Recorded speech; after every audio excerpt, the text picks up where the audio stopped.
Hello, everyone. I'm Bill Jenkins. Thank you for joining us for the daily devotion from the office here at His Grace Ministry.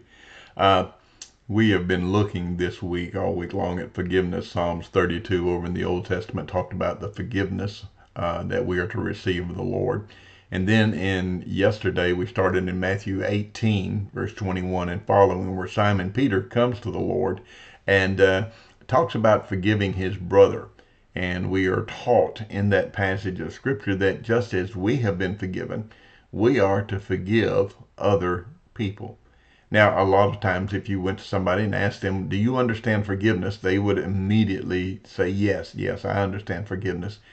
But in their heart, are they really forgiving of others? Or do they just mouth the words? You see, we learned yesterday that forgiveness is not just from the mouth. Forgiveness must begin in the heart. We must confess before God from our heart and have it cleansed. And then we must forgive others from our heart to relieve the burden that we're carrying. Sometimes people have wronged us and they don't even know they've wronged us. And we carry it as a grudge, as a weight, as a chain that binds us. And from our heart, we must confess that and make it right before God and then forgive them. Uh, Forgiveness is very difficult, and I believe in part because we don't properly understand it. Uh, there are a lot of misconceptions about forgiveness out there. In some ways, it's easier to say forgiveness and what it's not than to say what it is. Uh, it's important that we understand and comprehend exactly what the Bible is talking about when it says that we are to forgive one another. Now, let me tell you a few things that forgiveness is not, okay? It does not mean that we're going to be approving of what somebody else did.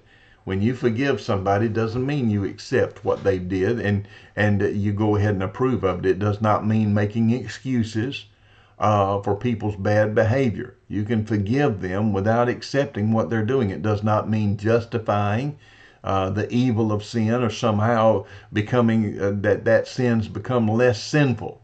It does not mean overlooking abuse. When you forgive somebody, it does not mean that you're denying that others tried to hurt you repeatedly. It does not mean that you're letting people walk all over you, and I've heard that 100 times. It does not mean refusing to press charges when a crime has been committed. It does not mean forgetting the wrong that was done. It does not mean pretending that you were never hurt. It does not mean that you must restore the relationship to what it was before. Sometimes that just cannot be done. It does not mean that you must become friends again. And forgiveness does not mean a total reconciliation as if nothing had ever happened. Dear friend, it did happen. Forgiveness does not mean that you must tell that person that you've forgiven them. You don't.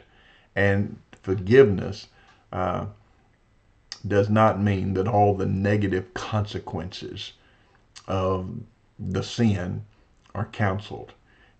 Let's say that you went to a major football team, one of the college teams, and that you had a coach there on that team, and he went out and got drunk and engaged in some activities that embarrassed the university. Okay, when the activity is exposed and it comes out in the headlines of the newspapers, the coach comes forward and he confesses all that he's done wrong and he asks for forgiveness. Well, forgiveness is granted, but he still loses his job.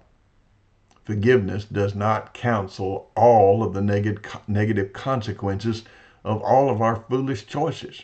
When we go to God and ask Him to forgive us of our sin, He forgives us and cleanses us of all iniquity. But different, the consequences of that sin still remain. People's lives are still damaged. Consequences of those sins will follow us until the day we stand before Him and give an account for the things done in the flesh. Notice what the Bible said, whether they be good or bad. Negative consequences of our foolish choices follow us.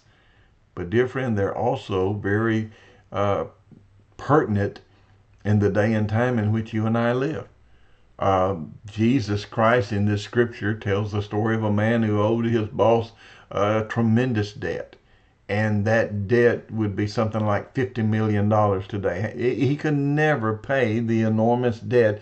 And so when the boss demanded the money, the man unashamedly begged to be received, to be forgiven, and the master, the boss, forgave him of this great debt. And different, that's exactly the way it is in our life. The King James Version says that he turned over to that the man went out and found somebody that owed him a small debt, and he wouldn't even forgive that small debt, even after he had been forgiven such a tremendous debt. You and I need to come to an understanding that when we forgive, we we're like that master. Somebody wrongs us, and it's a debt. It's such a huge debt, it can never be set right. The consequences of it are going to wreak ramifications, like somebody throwing a stone into a pool of water. The ripples are going to go out until they finally reach the shore. We hurt, we've been angered, but at the same time, when we think about what they've done to us, we must think about what Christ has done for us. And we must come to that place where we, as Christ, forgive them, removing, if you will, all transgression, sin, and iniquity. I wish that there was some way to undo some things in my life. There are not. Those consequences are remaining. But as far as the forgiveness goes, yes, I have forgiven them, and I pray they have forgiven me. There are 3 levels, someone has said, to forgiveness. The first is that we rediscover the humanity of the person that hurt us. And basically that simply means that when we're hurt, we come to the place that we no longer demonize them. We are willing to put them back on level ground. We're not diminishing their sin. Oh, no different.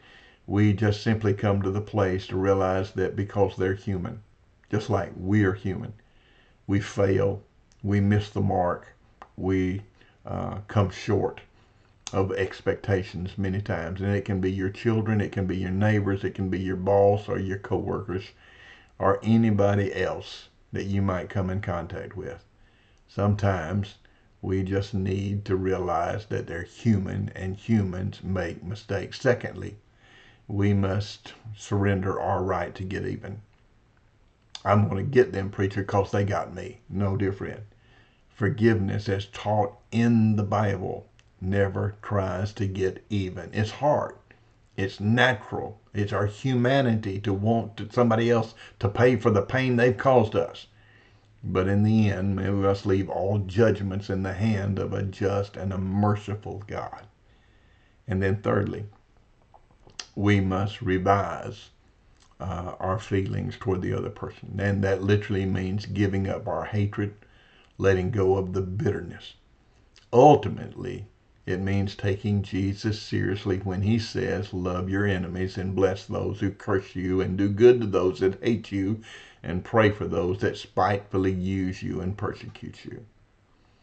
You know that you have reached that place of total forgiveness when you're able to ask God to bless those that have hurt you deeply. That's the high standard of God. And with God, all things are possible. That's why Smedes calls forgiveness a miracle. It's right. Total forgiveness is nothing less than the miracle of God.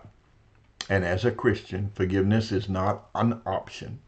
Forgiveness extends to all people, regardless of what they've done to us, because his forgiveness extends to all people, regardless of what we have done.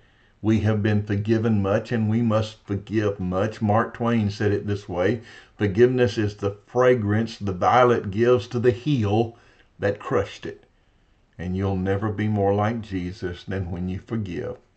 And you'll never be truly set free until you're willing to forgive as Christ forgives. There's been a lot given to you this week about the subject of forgiveness, and I pray it's been a blessing to you. And I ask you to continue to pray for this ministry. Be sure and give us the thumbs up on YouTube or the like on Facebook.